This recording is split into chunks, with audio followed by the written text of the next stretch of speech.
এবার যে খবরের দিকে নজর রাখবো, ধর্ষণের অভিযোগে দোষী সাব্যস্ত প্রজ্জ্বল রেভানা। বিশেষ আদালতে দোষী সাব্যস্ত প্রাক্তন প্রধানমন্ত্রী এইচ.ডি. দেবগৌড়ার নাতি। শুক্রবার আদালত জানিয়েছে ধর্ষণের অভিযোগে দোষী সাব্যস্ত করা হয়েছে রেভান্নাকে।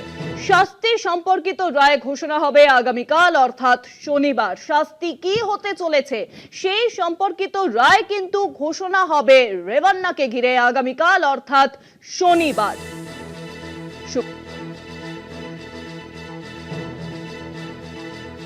যেমনটা আপনাদের জানাচ্ছিলাম যে প্রাক্তন প্রধানমন্ত্রী এইচ.ডি. দেবগৌড়ার নাতি, শুক্রবার আদালত কিন্তু জানানো হয়েছে ধর্ষণের অভিযোগে দোষী সাব্যস্ত করা হয়েছে রেভান্নাকে। আরো জানাবেন, এখন ফোন লাইনের সঙ্গে রয়েছেন আমাদের পলিটিক্যাল এডিটর আশিস চট্টোপাধ্যায়। আশিস দা, দেখো, এটা একটা লজ্জাজনক ঘটনা, কেননা এই প্রজ্জ্বল রেভান্না ইনি হচ্ছেন ভারতের প্রাক্তন প্রধানমন্ত্রী এইচ.ডি. দেবগৌড়ার নাতি।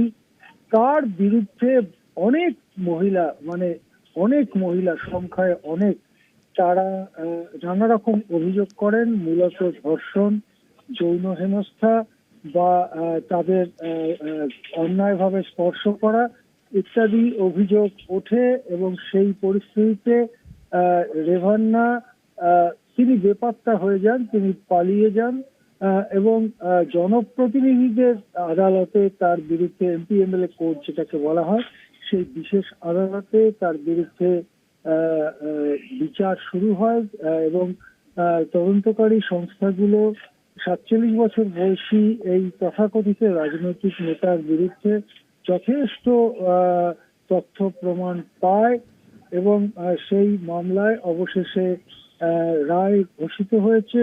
আজকে রায় ঘোষিত হয়েছে শুক্রবার। তাকে ধর্ষণের অপরাধে অপরাধী করা হয়েছে। প্রথম অভিযোগ তোলা হয়েছিল 2024 সালের 28 এপ্রিল। সুতরাং মোটামুটি 1.5 বছরের কম সময়ে এই বিচার প্রক্রিয়া শেষ হয়েছে। বিচারক যেটা জানিয়েছেন সেটা হচ্ছে আগামীকাল শুক্রবার শাস্তির পরিমাণ ঘোষণা করা হবে। কিন্তু এইচ.ডি. দেবগৌড়া প্রাক্তন প্রধানমন্ত্রী, তার নাতি প্রজ্জ্বল রেভান্না যে দোষী সেটা আজকে জানিয়ে দিয়েছেন।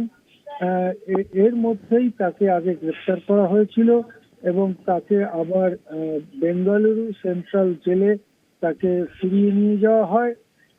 এই প্রজ্জ্বল রেভান্নার পিতা হচ্ছেন কর্ণাটকের প্রাক্তন মন্ত্রী এবং তার আমি আগেই বললাম পিতামহ হচ্ছেন এইচ.ডি. দেবগৌড়া, যিনি বেঁচে আছেন এবং সুস্থই আছেন।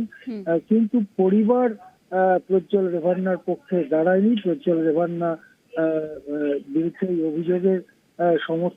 অভিযোগের ব্যাপারে প্রজ্জ্বল রেভান্নাকে কোন রকম সাহায্য করেনি পরিবার বলেছিল এটা প্রজ্জ্বল রেভান্নার ব্যক্তিগত ব্যাপার, যে সেই এই ব্যাপারগুলো সামলাবে। অবশেষে দোষী সাব্যস্ত হলেন প্রজ্জ্বল রেভান্না। কি শাস্তি তাকে দেওয়া হয় তার জন্য আমাদের আগামীকাল পর্যন্ত অপেক্ষা করতে হবে। অনেক ধন্যবাদ আশিস দা। ফোন লাইনের সঙ্গে ছিলেন আমাদের পলিটিক্যাল এডিটর আশিস চট্টোপাধ্যায়। ধর্ষণের অভিযোগে এবার দোষী সাব্যস্ত প্রজ্জ্বল রেভান্না।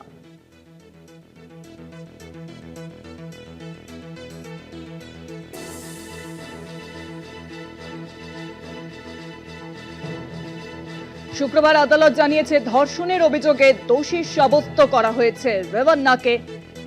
শাস্তি সম্পর্কিত রায় ঘোষণা হবে আগামীকাল অর্থাৎ শনিবার।